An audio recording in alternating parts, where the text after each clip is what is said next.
Brains GS में आपका स्वागत है। हम लोग हिस्ट्री सीरीज के एक क्रम को लेके आगे बढ़ रहे हैं। उसी में आप देखेंगे हम लोग सैयद वंश पे पहुंच चुके हैं और आज जो हमारा क्लास है सैयद वंश का एक छोटा सा टॉपिक है, उसको क्लियर कराएंगे। एग्ज़ाम के दृष्टि से बहुत ही पुअर कहिए, मतलब कभी कभी क्वेश्चन ही आते हैं संस्थापक से लेके उतने क्वेश्चंस नहीं बनते हैं, ठीक है। तो फिर भी हम लोग उसको करते हैं, कुछ मेन चीज़ें ले लेंगे उसको। अगर आपने हमारा चैनल ब्रेन्स जीएस सब्सक्राइब नहीं किया हुआ है तो आप करें और जीएस को बहुत ही अच्छा करें। और चलते हैं हम लोग इस क्लास को आगे कंटिन्यू करते हैं। सैयद वंश की स्थापना, जैसा कि आप देखेंगे सैयद वंश की जो स्थापना है 1414 में जो की थी वो खिज्र खां ने की थी। अब आप ताज्जुब होंगे कि ये खिज्र खां कहाँ से आ गया भाई, खिज्र खां कौन था, सैयद वंश कहाँ पे कैसे आया। तो इसकी एक इसके पैरेलल में खिज्र खां से पहले हम लोग थोड़ा सा बैक चलते हैं। एक आक्रमणकारी आया था जिसका नाम है तैमूर लंग। कौन? तैमूर लंग उज्बेकिस्तान का था, यानी मंगोलिया के ही क्षेत्र में वो आता था। मंगोल थे, मंगोल। लंग का मतलब लंगड़ा, लंगड़ा के चलता था, इसलिए तैमूर लंग। उसने जब तुगलक वंश का अंतिम शासक था नासरुद्दीन, उसके शासनकाल में तैमूर लंग ने भारत पर आक्रमण किया था। कब? 1398। ये क्वेश्चन बहुत बार आता है तो आपको ध्यान रखना है। तैमूर आक्रमणकारी तैमूर लंग ने भारत पर कब आक्रमण किया? तो उसने 1398 ईस्वी में भारत पर आक्रमण किया। उस समय किसका शासन था? तो तुगलकों का शासन था। तुगलकों में कौन था? तो वो नासरुद्दीन के समय में उसने आक्रमण किया, दिल्ली को पूरी तरीके से लूटा।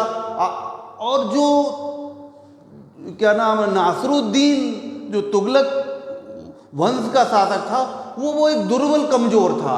उसकी जो सल्तनत है, कहा जाता है दिल्ली से लेके पालमपुर, पालमपुर का मतलब दिल्ली और उसके आसपास का क्षेत्रों पर ही कब्जा था। इतिहास में ऐसा आप देखेंगे पीछे और आगे कि जब जब जो सुल्तान या शासक जो है कमज़ोर रहा है तो जो क्षेत्र के निकटवर्ती जो क्षेत्र हैं, दूर दराज के क्षेत्र हैं, वो अक्सर आज़ाद हो जाते। तो हाँ, जो भी कमांडर है या जो उपराजा हो वो अपने आप को स्वतंत्र कर लेता था। तो ये सारी परंपरा इतिहास में, आप चाहे दिल्ली सल्तनत है तो आगे आप मुग़ल वाला भी देखेंगे तो उसमें ऐसा रहा।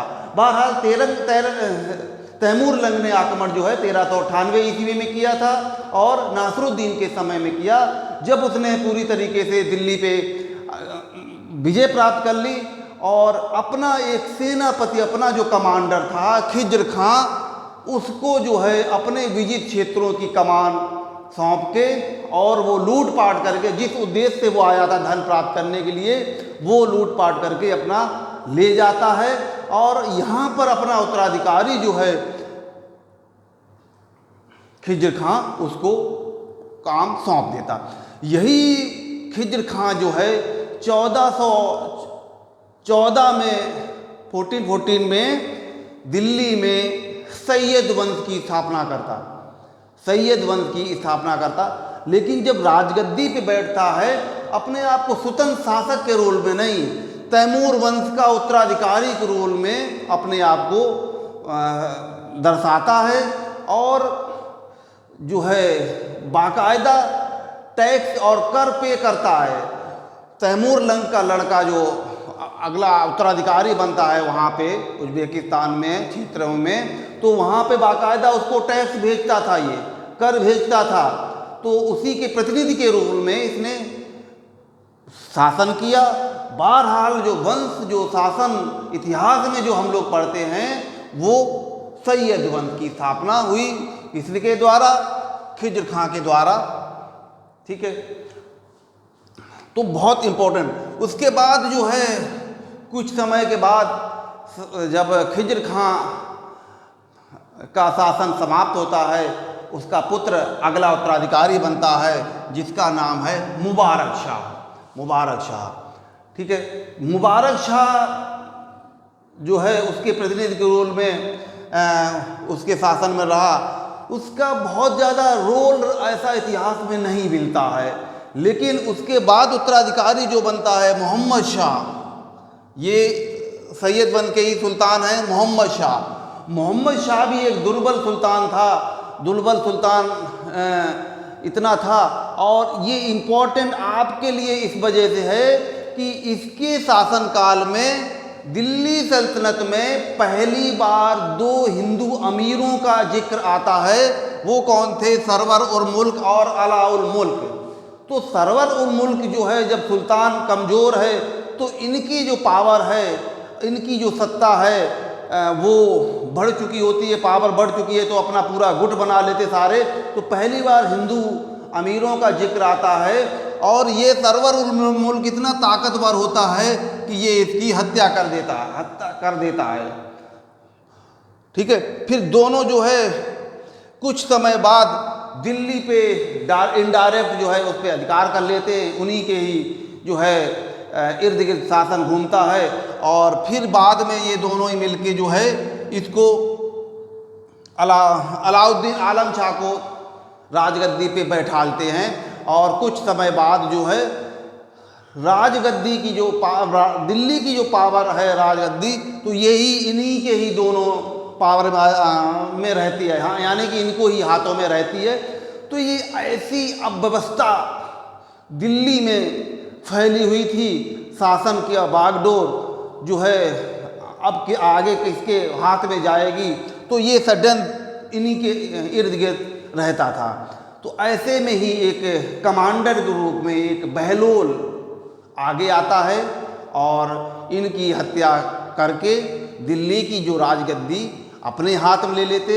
और वहीं पे आप देखेंगे बहलोल वही लोधी वंश का संस्थापक। आगे की कहानी जो कंटिन्यू हम लोग नेक्स्ट क्लास में कंटिन्यू करेंगे, यानी कि लोधी वंश की जो स्थापना है बहलोल लोधी की हुई। यहाँ पे जो है सैयद बंद, एक्चुअली मैंने बहुत शॉर्ट में किया, यहाँ से क्वेश्चन कहीं पे कुछ आते नहीं हैं, और जो है जहाँ से जो क्वेश्चन आ सकते हैं वो आपको मैंने बता दिया कि आपको तैमूर लंग रखना है, मंगोल आक्रमणकारी तैमूर लंग जो भारत पे आक्रमण किया था, इसकी डेट इम्पोर्टेंट है।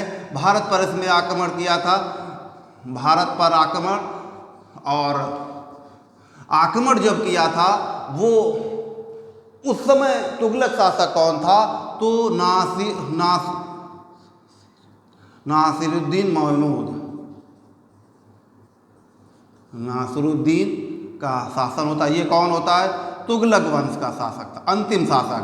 क्वेश्चन आए तुगलक वंश का अंतिम शासक, तो यही था तुगलक वंश का अंतिम शासक नासिरुद्दीन महमूद। तो ये कंप्लीट होता है। बाकी हम लोग जो है नेक्स्ट क्लास में कंटिन्यू करेंगे।